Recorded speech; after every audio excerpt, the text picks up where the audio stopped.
এই ব্রিঞ্জাল আর white petunia ফুলটি দেখতে কত সুন্দর লাগছে, তাই না? এটি আমার এই পিটুনিয়া গাছের প্রথম ফুল। সত্যি, প্রথম জিনিসের প্রতি আমাদের খুব মায়া থাকে, কিন্তু সেই মায়াকে যদি আমরা ত্যাগ করতে পারি তাহলে তার থেকে ভালো আর কিছুই হবে না। তাই আমি এই গাছের প্রথম ফুলটির প্রতি মায়া ত্যাগ করে গাছের ডগাটিকে কেটে ফেললাম। যদি আমরা এই ডগাগুলোকে না কাটি তাহলে কিন্তু এই সিঙ্গেল একটি ডগায় থেকে যাবে।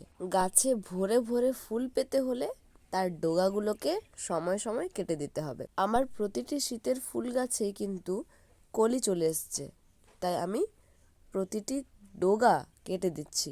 বেশি ফুল পেতে এই মায়াকে ত্যাগ করতেই হবে। মায়া ত্যাগ না করলে কিন্তু ফুল পাওয়া যাবে না। জানি কষ্ট হচ্ছে, এগুলোকে কাটতে কার ভালো লাগে? কারোই ভালো লাগে না, কিন্তু গাছে যখন অনেক বেশি ফুল হবে তখন আমাদেরই ভালো লাগবে। দেখো, এই চন্দ্রমল্লিকা গাছটিতে কিন্তু কুড়ি চলে এসছে, কিন্তু এই ছোট্ট কুড়িগুলির মায়া ত্যাগ করে আমায় এই গাছের ডগা কাটতেই হবে। আমার গলার আওয়াজ শুনে তোমরা হয়তো বুঝতে পেরেই গেছো যে আমার অতিরিক্ত ঠান্ডা লেগেছে। হ্যাঁ, সত্যি আমার খুব বেশি ঠান্ডা লেগেছে, তাই গলার অবস্থা খুব খারাপ। তোমরাও একটু এই ঠান্ডাতে সাবধান থেকো, কারণ ওয়েদার খুবই ফ্লাকচুয়েট করছে।